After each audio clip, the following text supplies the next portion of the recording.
on guztioi eta ongi etorri Eusko Ikaskuntzaren mai inguru berri batera. Hemen zuen irratian, Radio Vitorian. Egunero edaten dugu ura, eta horren inguruan itzengo dugu gaur gu. Todos los días hablamos y desde luego todos los días tratamos un tema diferente en Eusko Ikaskuntza, en la Sociedad de Estudios Vascos, en las tertulias de Radio Vitoria. Hoy para hablar de algo, como les decía, que todos los días tomamos: agua.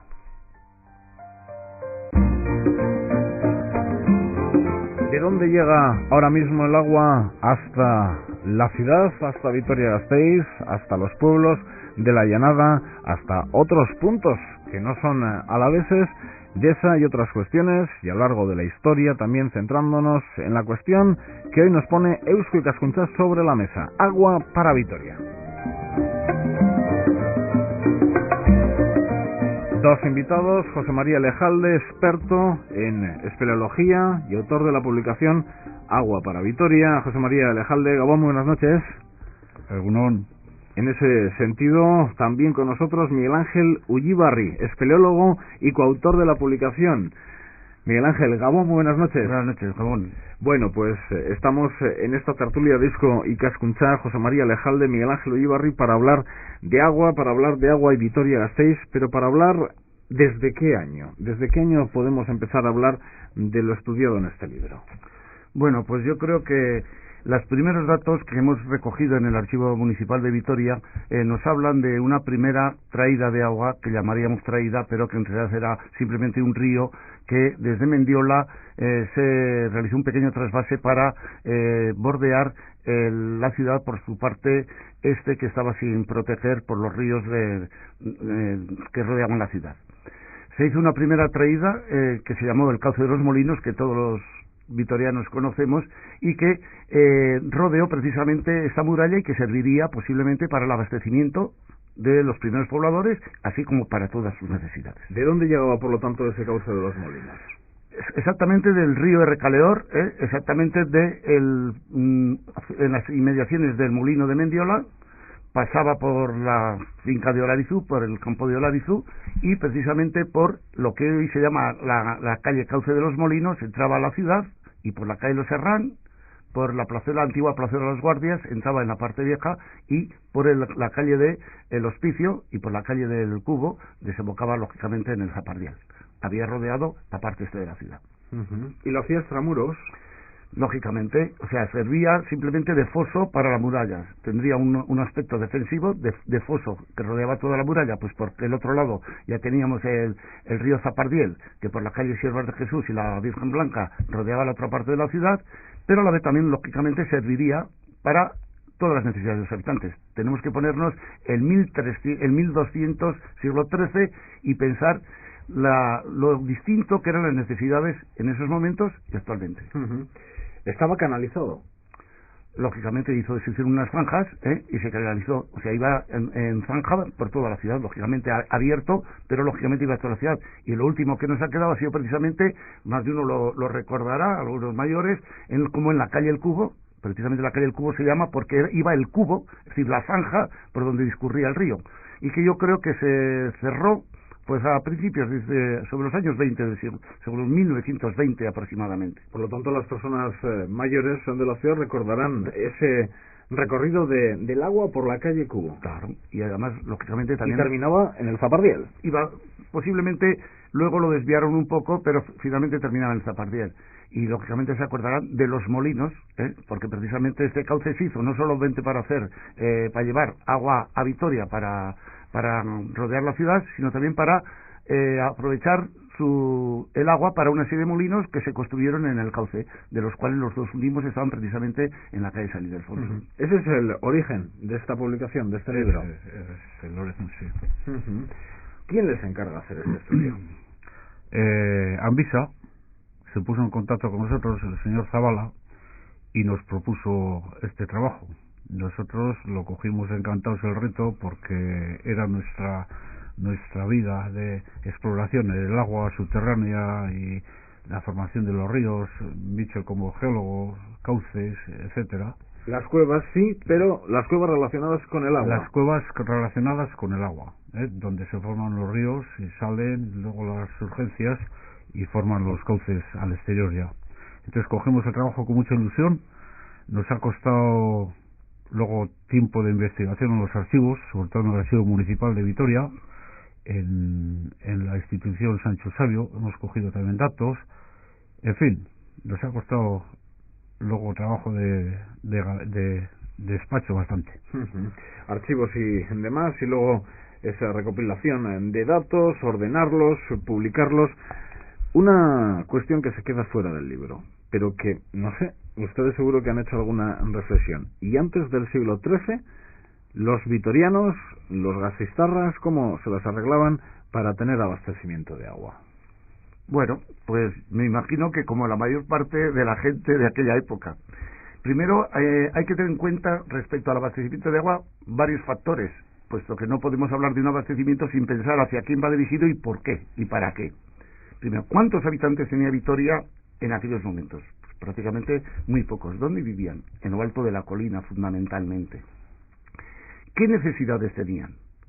Pues uno piensa, echa marcha atrás y ve que las necesidades, aparte del beber y cocinar, pues eran bastantes pocas.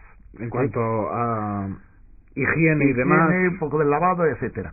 Pero pues, poco. Entonces, posiblemente, en determinados puntos de esta colina, había una serie de pequeños pozos, pozos que yo llamo de escorrentía, porque por donde escorría un poco del agua, y que en pequeña cantidad pues se podían servir precisamente para abastecer a aquellos primeros pobladores. En cuanto a la ciudad se expande y sale de la colina y empieza a expandirse por la Virgen Blanca, es decir, por todos los alrededores de la colina, es cuando la ciudad crece en habitantes y empieza a necesitar más agua. ¿Pero en qué siglo estamos ya? Estamos ya hablando del siglo XVI, XV-XVI. Por eso, precisamente, estos ríos que rodeaban a la colina, tanto el Zapardiel como el Cauce de los Molinos, pues en principio serían sus fuentes de abastecimiento. Posteriormente, rápidamente se ve que en cuanto sale uno de la colina, y precisamente eso lo sabemos todos, pues hay una Vitoria es un cuaternario desde el punto de vista geológico, y entonces en eso sí que hay pozos de los cuales se excava el agua. Que abres un agujero y te sale. Es un agujero y salía el agua. Y todos, muchos en nuestras casas, pues hemos visto de críos, pues cómo había un pocito con una pequeña bomba y se obtenía agua. Entonces, en el siglo XVI, en 1550, 1560, hemos encontrado un documento en el cual el obispo de Ávila, que era un Álava, pide para la casa de sus padres al ayuntamiento que le lleven agua hasta sus cercanías. El Palacio de los Álava está en la calle Herrería, y entonces precisamente el ayuntamiento le concede. Zapardiel no pasa lejos, ¿no? Zapardiel no pasa lejos, pero el Zapardiel haría ya de muralla, es decir, de foso de la muralla. Pero posiblemente querían ya, al haber traído ya al ayuntamiento el agua desde la zona de la Zumaquera, Arechavaleta, Mendizorroza, etcétera, hasta la plaza, ya a existir una fuente en la Plaza Vieja, en lo que hoy nosotros conocemos como Virgen Blanca, pues él solicita que de esa fuente, que es un agua que no sufre una contaminación como la de un río, pues se le lleve hasta las cercanías de su casa. ¿No será la misma fuente que hemos conocido luego en la Plaza de la Virgen Blanca? Pues no es la misma fuente, no, porque estaba más en el centro, y además luego hubo varias fuentes. En aquellos momentos había dos, una que se llamaba la Fuente Mayor y otra la Fuente de Triana, ¿no? De las Trianas, porque era de la zona de la cual se traía el agua, y de esta pidió que se llevara, y precisamente todos conocemos en estos momentos también una fuente en la plazuela esta de la calle Herrería, donde los Álava. Sí, donde está el bodegón. Donde está el frente del bodegón, exacto. Sí. Y de aquí, una vez el ayuntamiento que vio que hizo esa primera traída, vamos a decir una primera distribución de agua, pues la llevó hasta la plazuela de Santo Domingo. Es decir, la Herrería fue precisamente la calle por donde se tendió la primera cañería de distribución de agua en la ciudad. Intramuros. Estamos hablando pues de finales 1560, 1570 del siglo. Vamos, que vivir en la Herrería era ya un lujo en cuanto a agua. Yo creo que ha sido una calle muy muy importante, porque luego los historiadores y todos los que estudian la ciudad lo conocen perfectamente. La Herrería fue el paso fundamental entre el camino de Castilla y el camino de Francia. Sí, sus palacios que tiene hoy en día también. La Casa de la Aduana. La importancia que tuvo esa calle, sí. Desde luego que las laderas hoy también son diferentes, la este y la oeste. Muy distintas. Claro. Son muy diferentes. Y cada una con sus matices.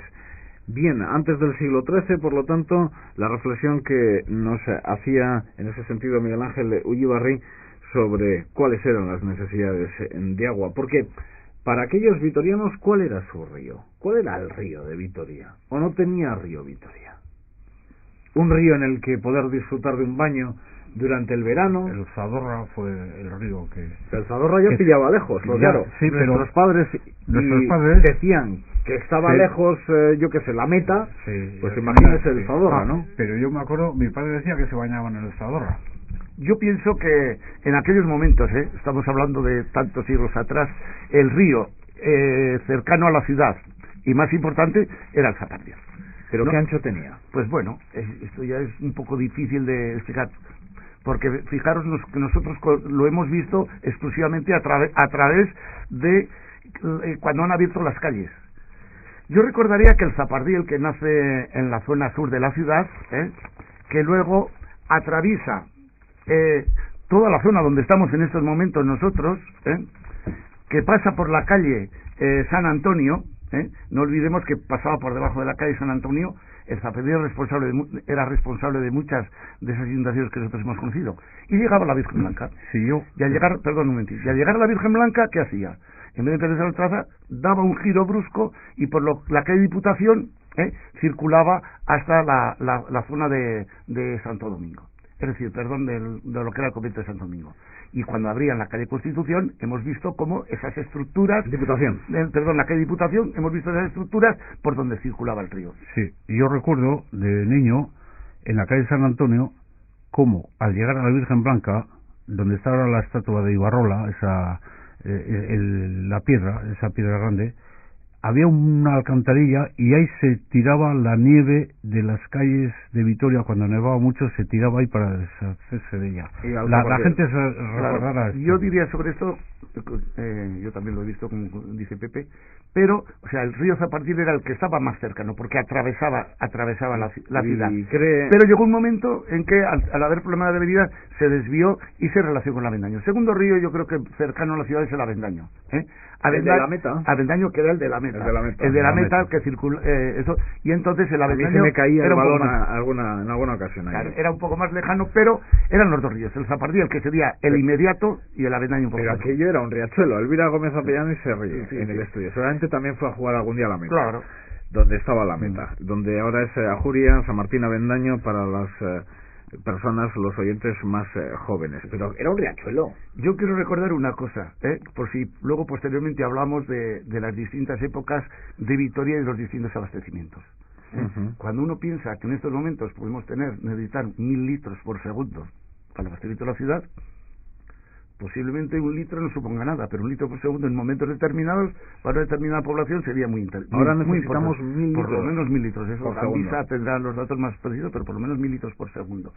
Entonces yo digo que ese río que parecía relacionado con la población y con las necesidades, posiblemente sería suficiente. Bueno, no sé si el siguiente paso correcto en la historia es de esos ríos canalizados. Nos decía lo de los molinos y cómo pasaba ese río luego y terminaba en el Zapardiel por la calle Cubo, cuando ya lo que se necesita es embalsar, cuando se necesita recoger el agua, porque para el abastecimiento no es suficiente con el paso de un río y aprovechar ese paso. Pues aquí viene el origen de los embalses del Gorbea. Primero el agua del Gorbea venía directamente a Vitoria, pero llegó un momento que para regular los cauces de verano o invierno, pues se pensó en hacer unos depósitos grandes y tal. Directamente en un primer momento, por lo tanto, venía del Gorbea. No, yo haría yo creo que vamos a ir un poco... Vamos a ordenar. Más ordenados, un poco más ordenados. Pues ustedes me tienen que ordenar. Yo haría un poco sintéticamente. Primera traída de aguas, aparte de la que hemos hablado del río, de la zona de la Zumaquera, de la zona derechable, de la zona Méndez de Roza, se hace una pequeña traída que posiblemente por la calle Rioja, la calle Independencia, llega a la Virgen Blanca, donde se implantan dos fuentes, las que os he dicho, la fuente Mayor y la fuente de Triana. Esto está documentado en el siglo XVI. Esto posiblemente sería lo suficiente para aquellos momentos. Y entonces, hasta el siglo XVIII, en 1770 no hemos encontrado ninguna otra documentación que nos indique nuevas traídas. Es decir, posiblemente con esa fuente que se alargó y se haría cada vez que se conseguía más, lo traían a través de zanjas, etcétera. ¿Eran guarretes o es que no tenían otra? No tenían otra cosa. No, pero que el agua en esos momentos sería lo suficientemente potable para las costumbres que había en aquella zona, en aquellos momentos. Entonces, en 1770 aproximadamente, hay problemas de abastecimiento y entonces la población habría aumentado, ha crecido el número de habitantes, se necesita mayor cantidad de agua y entonces se recurre a los montes del sur de Vitoria, es decir, a la zona de Berrostelleta, es decir, lo que nosotros llamamos traída de Berrostelleta. Es curiosísimo porque estamos hablando del tiempo de Carlos III, habría que hacer históricamente pensar qué supuso eso a nivel de todo un país, en qué condiciones estábamos. No es lo mismo estar en un periodo de preguerra, posguerra o en un periodo de tranquilidad, y entonces se plantea el problema de ese abastecimiento. Se hace a través del Consejo de Castilla, en aquellos momentos el Consejo de Castilla es el que maneja, vamos a decir, todas las obras prácticamente.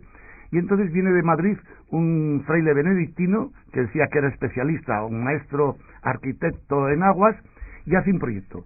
Visita las inmediaciones de Berrostelleta, ve la posibilidad de agua en los arroyos que discurren en la zona, en la ladera norte del monte, y cree que hay suficiente agua y por tanto propone a la ciudad hacer un abastecimiento de aguas con una cantidad importante de reales de billón. Y ahora no me acuerdo exactamente, viene en el libro cuántos, y aprobado este proyecto, se realiza el proyecto. Es decir, se trae desde Berrostelleta agua a Vitoria. ¿Qué ríos?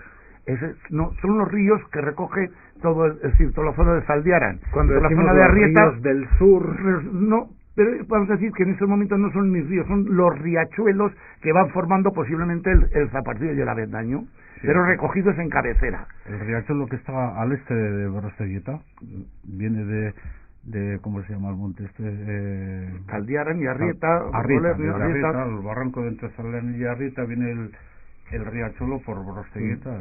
Bueno, se recoge y a través simplemente de una zanja recubierta de tejas, luego entre sí cementadas un poco con argamasa, pues se consigue que haya como una especie de canaleta a través del cual llega el agua a la ciudad. ¿Todo el año? Todo el año, lógicamente, porque es una zanja abierta y es como un canal. ¿Qué problemas plantea esto hoy día?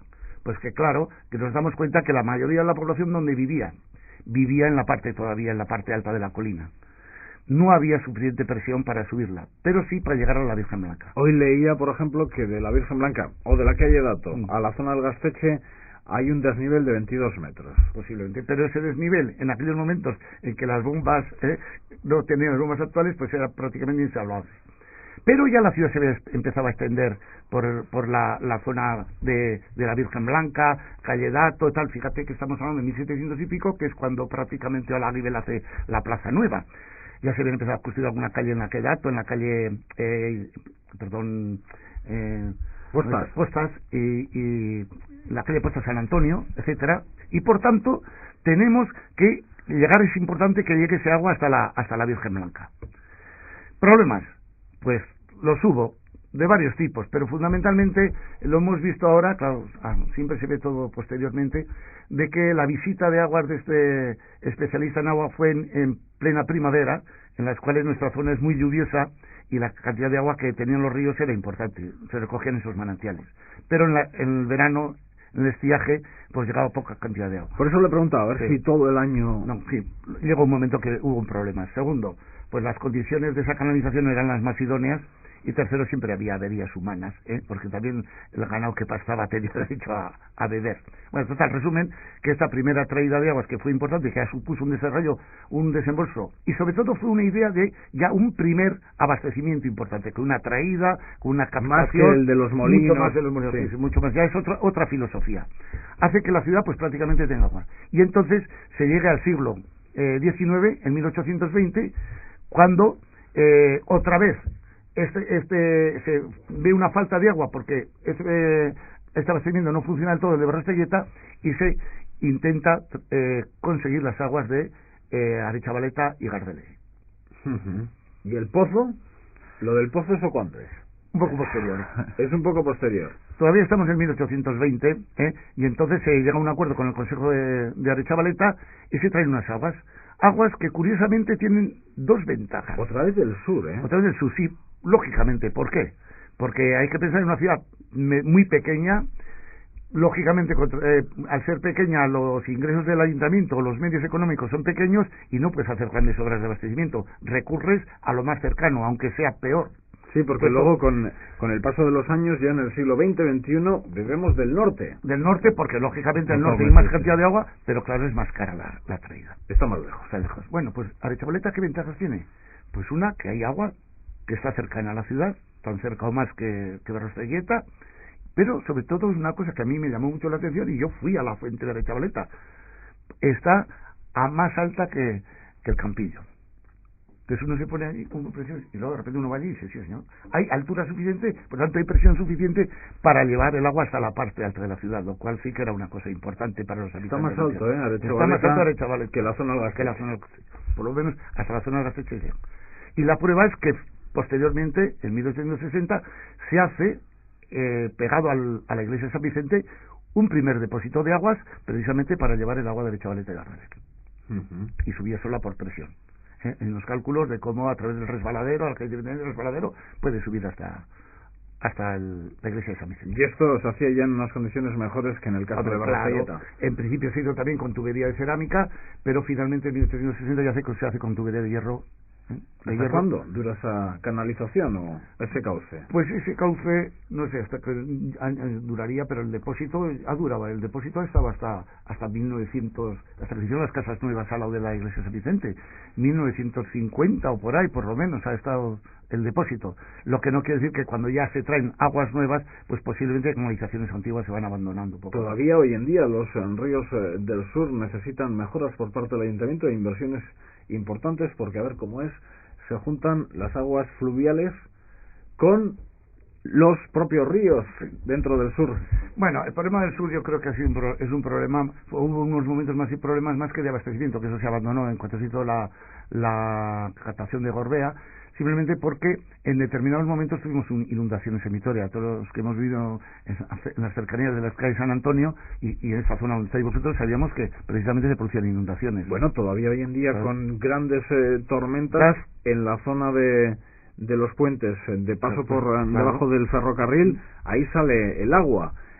He dicho fluviales, con el río no, fluviales y residuales se llegan a juntar, y eso es lo que tiene que separar el Ayuntamiento de Vitoria-Gasteiz, porque no tiene mucho sentido que lo residual se junte con lo fluvial, pero eso necesita una inversión muy importante todavía hoy en día. Yo creo que sí, de todas maneras se hicieron, por eso digo que el río... Esos ríos cuando llueve mucho rebosan lógicamente, y las canalizaciones de Vitoria de la zona sur rebosa por todos los lados. Casi siempre lo que está canalizado pues tiene problemas cuando hay grandes avenidas, y a pesar de que el Zapardiel se canalizó y se unió al Avendaño, pues a pesar de todo, y con eso se evitó grandes inundaciones, pues en momentos puntuales, por eso había un proyecto, yo no sé cómo estará, que era el de hacer una serie de balsas en la zona sur de la ciudad, en todo lo que son las graveras de Mendizorroza, etcétera, para aprovechar para laminar, evitar esas inundaciones.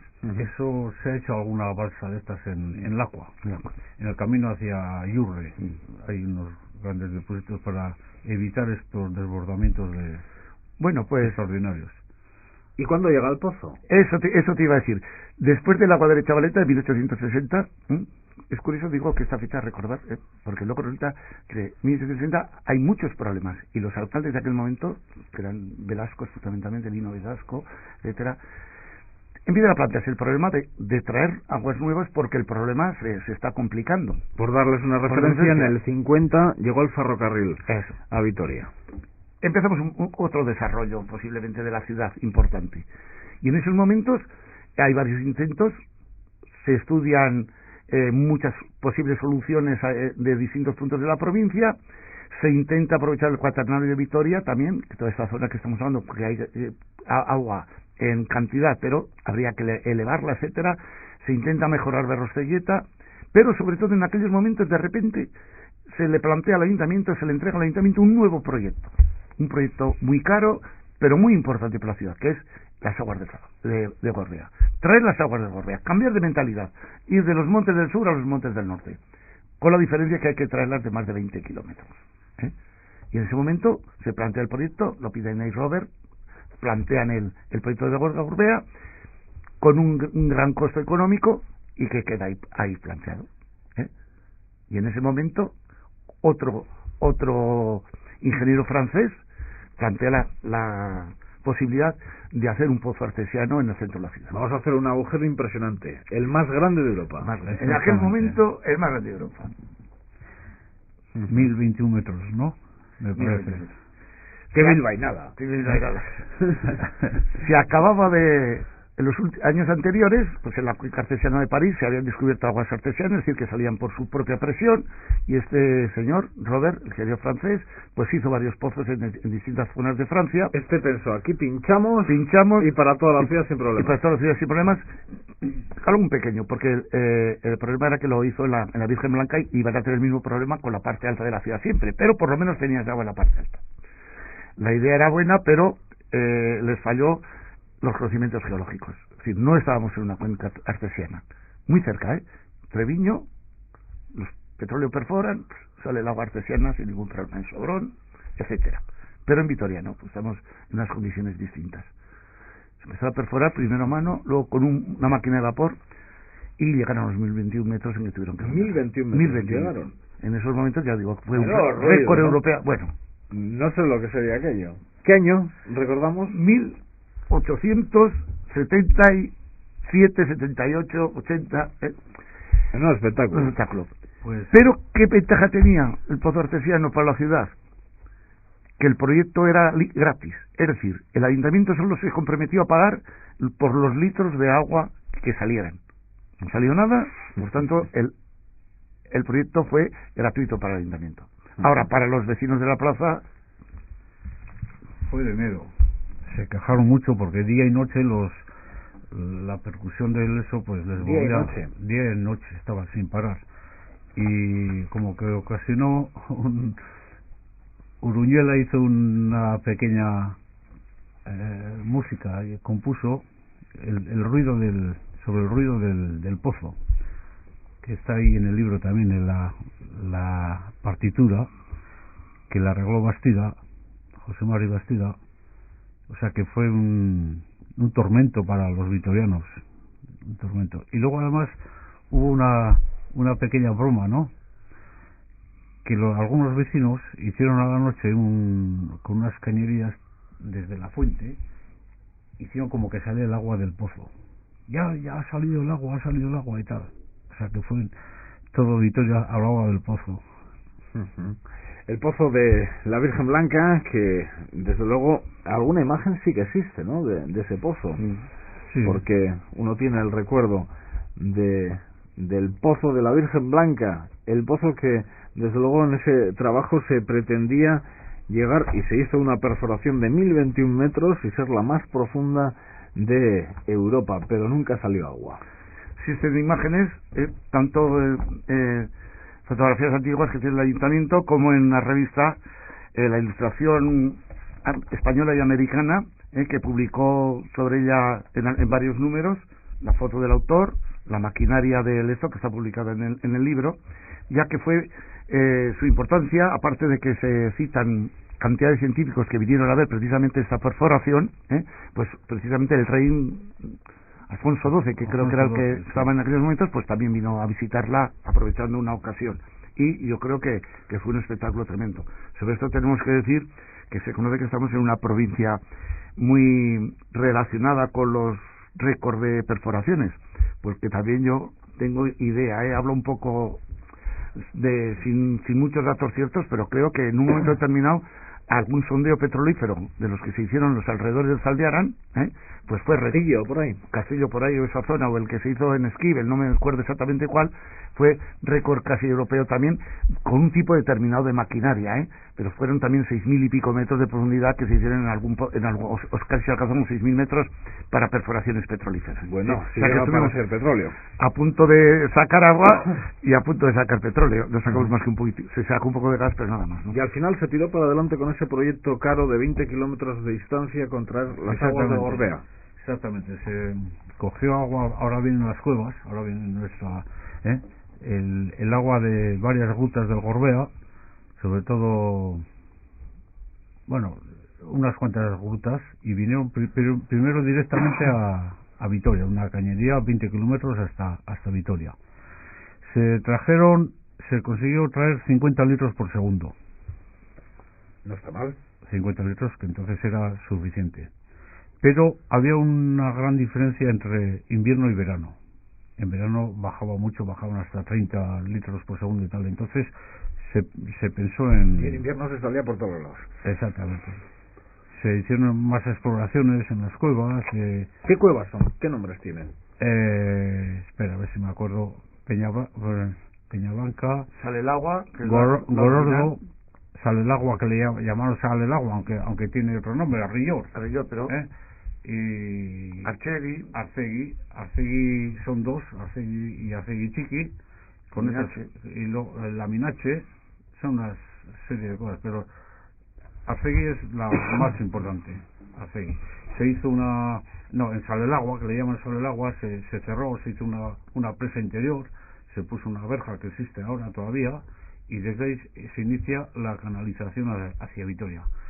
Más adelante se pensó que el agua había que almacenarla para regular las diferencias entre invierno y verano, y se hicieron los dos embalses de Peñas Blancas y Goicorrota, que son los que están actualmente.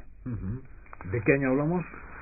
La primera traída, el agua llegó a Vitoria en 1884, el agua de Gorbea. Y aquí quise hacer yo dos puntualizaciones. Que una parte importante fue que ese agua que había que distribuir, pues se hizo el segundo depósito. El depósito que conocemos todos del Campillo, que soy parte del Parque Montehermoso, parte está unido al Parque Montehermoso, y que es el depósito que ha tenido de Vitoria fundamentalmente hasta que se construyeron los de Araca. Eso a finales del siglo XIX, por lo tanto. 1884 ya se trajo la primera cantidad, el depósito se hizo unos años después. ¿Y hasta cuándo ha estado vigente? ¿Hasta cuándo ha servido como depósito de la ciudad? Pues depósito de la ciudad yo creo que se ha usado hasta hace muy pocos años. Sí, ya recuerdo. Claro, se usa y distribuía el agua posiblemente de la parte alta de la ciudad. Pero yo aquí quisiera hacer una cosa, otro inciso, y es que la cantidad de dinero, es decir, el montante económico que suponía para la ciudad el traer el agua del Gorbea era tan elevado que la ciudad, en principio, no se atrevió a hacerlo por ella misma, sino que intentó hacer un proyecto en el cual empresas determinadas hicieran, y ella se comprometía a comprarles el agua. ¿Pero qué empresas? Porque en Álava pocas empresas existían, ¿no? Sí, hizo un concurso a nivel nacional, y precisamente se presentó alguna empresa de Madrid que luego finalmente no se hizo. Entonces, visto el problema y que no se arrancaba, porque ya estamos en 1880 y desde el 60 se estaba hablando, una serie de personas, muchos ligados al ayuntamiento y otros grandes o empresarios vitorianos, formaron una sociedad que fue la Sociedad de Aguas del Gorbea, la cual emitieron una serie de acciones para conseguir el capital necesario para hacerla, para traerla. Y entre ellos hay que destacar precisamente a Vidal Arrieta, que fue uno de los promotores del ensanche vitoriano en cuanto a la construcción de casas, que fue el primer presidente de esta sociedad. Y esta sociedad funcionó durante una serie de años, hizo la traída, hizo el depósito de aguas, que lo hizo precisamente el arquitecto Javier Aguirre, Jacinto Arregui, Jacinto Arregui hizo el depósito y hizo la distribución de agua a la ciudad. Porque ya no estamos hablando de fuentes solamente, porque hasta ahora la única distribución que había en el depósito era a una serie de fuentes que se ponían en las calles de la ciudad. Se plantea el problema ya de distribuir el agua a las calles a las casas, con lo cual el planteamiento cambia totalmente respecto al abastecimiento. Y pagar por ese agua. Precisamente por primera vez. Curiosísimo cómo en el proyecto se dice la distribución en el casco viejo será muy poco importante, porque precisamente se supone que no hay muchos inquilinos dispuestos a pagar ese agua que tienen gratis de las fuentes. Cuando digo que no dispuestos, quiere decir que su poder económico no era suficiente para hacer esto. Pero ya se hace la primera distribución de agua a la ciudad, fundamentalmente ¿quién? A las partes del ensanche. A las partes del ensanche. Postas y demás. Esta sociedad dura pocos años porque finalmente el ayuntamiento ya llega a un acuerdo y se traspasa todo, y lógicamente se municipaliza de una vez las aguas de Gorbea. Y son las aguas que hemos bebido nosotros de críos. Las aguas ¿de qué año es? Los embalses son de 1920 aproximadamente. El momento en el que piensan que por esos problemas que comentaba José Mari sobre las diferencias entre el verano y el invierno, que había que almacenar el agua para traerla hasta Vitoria-Gasteiz. Bueno, ya nos estamos acercando a lo que conocemos, ¿verdad? El agua traída hasta nuestras casas, que luego hay que pagarla, pero este agua del Gorbea no se trataba por el camino, no recibía ningún tipo de tratamiento. Sí, tenía una estación de filtración en... Eso lo conoce Pepe mejor que yo, porque él es el que lo ha hecho y ha hecho las fotos. Tenía a pie de pantano, encima de Murua. Encima de Murua había de Murua hay una casa que existe actualmente con las tuberías y todo. Se ven perfectamente. Es una estación de filtración y depuración. Una filtración por arenas muy curiosa. Que todavía existe. Había una depuración Este agua del Gorbea hasta hace bien poco se ha utilizado por lo menos para algunos pueblos incluso de el entorno de Vitoria, pues ¿no? Sí, claro. Hoy día actualmente claro, sí. Ya desde que se más o menos se resolvió el problema de o Vitoria empezó a abastecerse de los pantanos del Zadorra, prácticamente este agua fue ha sido utilizada fundamentalmente por los pueblos por los cuales pasa la convertida, porque no hay que olvidar que ese agua era de ellos y el Ayuntamiento de Vitoria llegó a un convenio para usarla para Vitoria, siempre con la condición de que se abastecieran también los respectivos pueblos.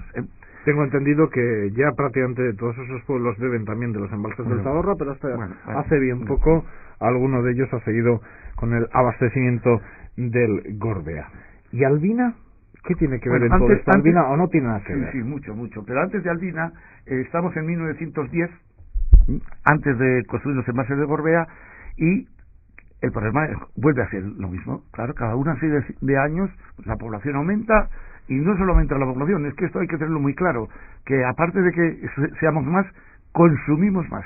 ¿Por qué? Pues porque nuestras necesidades de todo tipo, higiénicas, ambientales, etcétera, son muy distintas. ¿Y Gorbea se queda corto? Y Gorbea se queda corto, sí, en verano sobre todo, un poco, a pesar de pasar de los 50 litros, en verano no llegan ni menos de 20 litros por segundo a la ciudad. A pesar del embalse. No, sin el embalse. Sin el embalse. Y entonces se acepta un nuevo proyecto, que es el proyecto del GEA. ¿Por qué? Porque la ciudad se plantea dos cosas, y yo creo que esto es muy importante.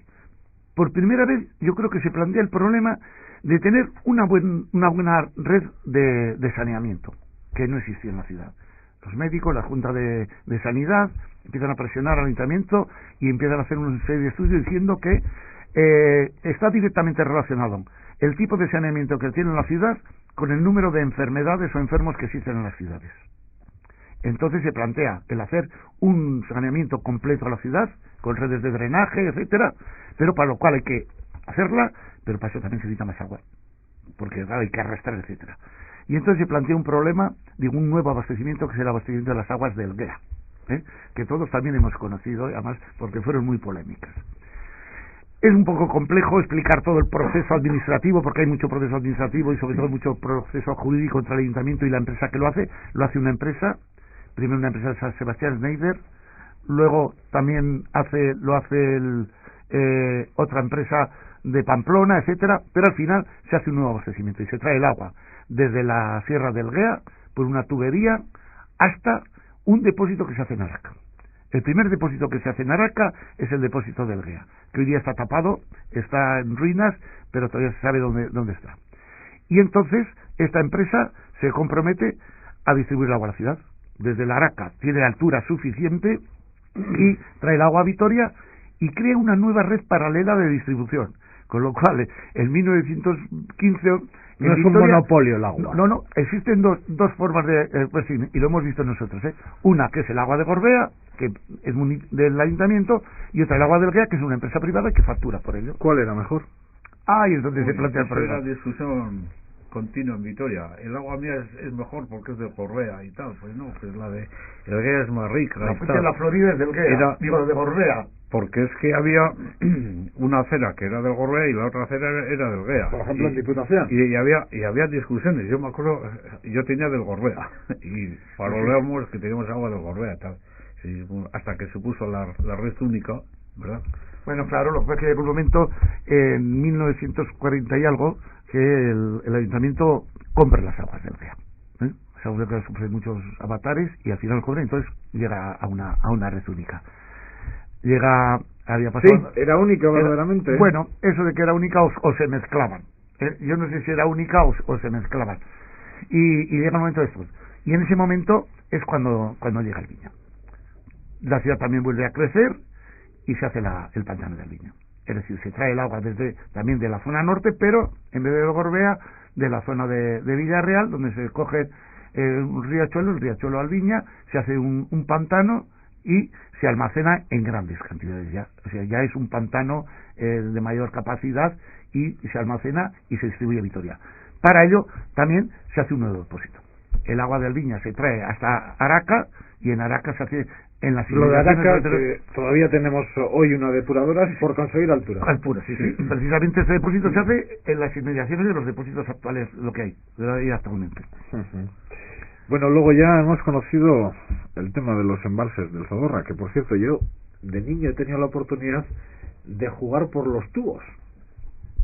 Claro, no sé qué tubos eran aquellos, imagino que algún cambio que tenía que ver con la depuradora de Araca, pero se podía andar en bicicleta por los tubos que van desde los embalses del Zadorra, desde la zona de Bullibarri hasta Araca. Es un tubo tan grande que se podía andar hasta en bicicleta. Pero los embalses del Zadorra suponen ya una necesidad de Vitoria, suponen una necesidad de toda la llanada o suponen una necesidad de Gran Bilbao más Vitoria Llanada. Bueno, esa pregunta yo creo que yo haría al revés. Es decir, yo me plantearía lo que pasó, por eso te he dicho antes de lo de 1860, te digo qué pasó en Vitoria en 1960.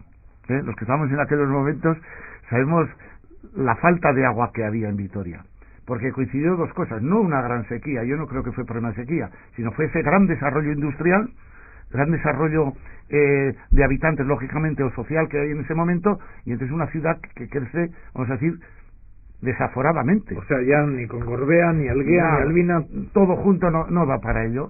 Aparte que las tuberías se van haciendo viejas, hay que renovarlas, y posiblemente en un momento determinado se plantea que es más barato, o que es mejor arreglar lo anterior, todo lo anterior, cambiar todas las tuberías para conseguir un poco más de agua o hacer o proyectos nuevos. Entonces en los años 60 empieza ahí un problema muy importante de agua, y como se había construido el pantano en los años anteriores, posiblemente con otra visión distinta de abastecimiento, puesto que es una gran empresa como Altos Hornos de Vizcaya la que lo construye, pero que posteriormente va orientado hacia el abastecimiento. Hay una gran cantidad de agua, se forman dos consorcios, el consorcio de Aguas de Bilbao. Ya desaparece lo del Guía, porque me imagino que los embalses del Zadorra no recogen ese agua del Guía. No tiene nada que ver, el agua de... El Guía es para los pueblos. El agua del Gorbea hoy día se está haciendo para los pueblos de Llana, pero no, el agua del Gorbea es una tubería independiente que llegaba desde las captaciones del Guía, del último depósito de Marieta hasta Araca, y el único problema que se fue... No caen, a pesar de la cercanía del actual embalse con Marieta, no caen en el embalse. Van por tubería cerrada y tal. El único problema es que hubo que hacerle, afortunadamente hubo que hacerle un viaducto o acueducto, ¿cómo se llama? Porque, claro, el pantano se hizo debajo del tubo. Inundó el tubo. Claro. Y entonces se hizo la actual pasarela. ¿Por qué no se hicieron esos embalses con capital a la vez? ¿Era tal la inversión que era imposible? Ni idea, yo en esos momentos ni idea de eso. Porque miren que luego ha traído cola, sí. Lo de los embalses, ha creado hasta partidos políticos. Ya, lo que pasa es que ¿Y el agua de quién es? Si deja de ser, y el botijo. En esos momentos, la verdad es que había una concesión de agua. Vamos a mirarlo todo con una sonrisa. Eso, sí, pues es un poco muy complejo. Eso yo creo que se puede realizar un estudio muy interesante, primero desde que fue la concesión de principios de siglo, que era de un vizcaíno, cómo esa concesión pasa luego al Altos Hornos de Zadorra, la construcción de los pantanos, lo que faltaba de construir, la aprovechación de las aguas. Hay mucha documentación sobre eso, y yo creo que juristas y economistas tendrán que interpretar todo eso más que nosotros. Político que había entonces. Bueno, más que nosotros. Pero yo creo que el problema... Hay una tubería de comunicación entre el embalse de Urrunaga y el de Villuva. Sí, bueno, pues es un problema de comunicación, de equilibrio. Yo creo que de pantanos, de trasvase de un pantano, puesto que no hay que olvidar que esos dos pantanos, aparte también de en estos momentos de servir como abastecimiento de aguas, tienen también una central hidroeléctrica en Baraza. Por tanto, ¿hay agua para el siglo XXI? ¿O esta ciudad, el mismo Gran Bilbao, tendrán que volver a darle una vuelta? Porque hemos estado hablando en los últimos 45 minutos de todos los proyectos relacionados con el agua que ha tenido Vitoria-Gasteiz a lo largo de los siglos, desde el siglo XII. Todavía tenemos el Ebro. Pero el siglo XXI deberá ser el momento, porque claro, cuando vemos el embalse que baja, que no llueve, que no llueve, decimos, esto es el petróleo del siglo XXI. Lo que no hay ninguna duda es que en muy pocos años, cuando hablamos de pocos años, no sé, yo es que estoy acostumbrado en la geología, pocos años pueden ser 50, pero digo que hay que dar un cambio, pero no solo un cambio a los sistemas de abastecimiento. Hasta ahora, si te das cuenta, todo lo que hemos ido hablando ha sido ir mejorando el abastecimiento, es decir, aumentando la cantidad de agua que obtenemos para poderla poner al servicio de no pensar en ahorrarla, sino en gastarla. Y ahora yo creo que ya se empieza. Hay que ir a proyectos distintos. Si hay que aumentar los abastecimientos, habrá que aumentarlos. Aguas subterráneas, pero cuidarlos también posiblemente. Sí, va todo unido. Porque creen que la solución puede ser un nuevo el agua solo es una. El agua solo es una, esté almacenada como esté. Pero lo que hay que ir es a proyectos de ahorro, a proyectos de conservación, a proyectos de aprovechamiento, y el reciclaje para mí creo que va a ser una cosa importantísima. El señor Zavala, va a haber que reciclar. El señor Zavala, que les encargó el libro, en más de una ocasión en Radio Vitoria ha comentado que habrá que pagar más por ese agua, porque el agua en Vitoria no es cara, nos decía él, ahora ya está jubilado, el gerente durante muchos años de Anvisa, y por lo tanto que hay que ahorrar, desde luego. Me imagino que ahorrar también en las canalizaciones, porque se suele decir que Vitoria ha ahorrado más que el Gran Bilbao en el reparto en las canalizaciones de agua, se pierde mucha por el camino, pero habrá que darle una vuelta. Yo creo que es todo un conjunto. Vamos a ver. Lo primero, el pago, aunque se suele decir que no es correcto políticamente, por ejemplo, hablar de precios o de subidas de precios. Yo creo que el agua hay que pagarla más. O sea, eso es clarísimo. El agua está llamando Zavala, has dicho algo mal. El agua se tiene que pagar al precio que sea necesario. Lo que no quiere decir que se pueda solucionar en determinados momentos. Es decir, no se puede gastar o sea, no se puede derrochar el agua, porque aumentar el pago, el precio suele ser generalmente ahorrar en cantidad. Segundo, hay que ahorrar en cuanto a consumos. Tenemos que depurar, tenemos que aprovechar al máximo, y yo creo que todo esto va tan unido que no nos vamos a poder salir de esos proyectos. ¿Por qué? Pues porque cada vez vamos a necesidades más grandes, necesidades mejores. ¿Qué pasa? Que si el ahorro es que las tuberías estén en perfectas condiciones, eso supone unos gastos tremendos, pero es necesario. Si hay que hacer 2 redes en las casas, hoy día posiblemente sea muy difícil, pero con el tiempo habrá que hacer. Es decir, no puede ser que se depure todo el agua para luego regar o para usar en la cisterna del váter. Hay que aprovechar el agua lo máximo posible. Pues lo tenemos que dejar ahí. Me imagino que como han hecho el libro les harán un descuento en Anvisa a ustedes. Pues esperemos. Esto ya no lo podemos asegurar, porque claro, ya hemos dicho que Zavala está jubilado. Lo demás, pues sí, se lo apuntaría. Bueno, yo haría una pequeña... Ya tenemos que terminar, Sí, terminemos, que habéis hecho una referencia a Zavala. Las dos personas que se han preocupado por el libro han sido José Antonio Zavala y Enrique Rodríguez, que son los que han llevado prácticamente todo esto del libro. Sí. Y creo que lo último que yo me he enterado por allí es que había una noticia de que el libro se iba a regalar, pero parece ser que no, que se va a poder comprar. Ajá, también. ¿En librerías? No, en Anvisa. A partir de primeros del año que viene, yo creo que posiblemente en Anvisa pueden la gente, el que tenga interés, en solicitar el libro. José María Lejalde, y he dicho al principio Ullibarri, pero creo que es Miguel Ángel Ullibarri, que es lo correcto. Ullibarri es el embalse, Ullibarri es Michel. A los dos, muchas gracias. A ti, de nada. Eta zuri, eusko ikaskuntza eta Radio Vitoriaren izenean, jai zoriontzuak opa nahi diegu gure entzule guztiei. Egun zoriontzuak izan ditzazuela, espero dugu, esker mila astero gurekin egotegatik eta horrengo programara arte agur.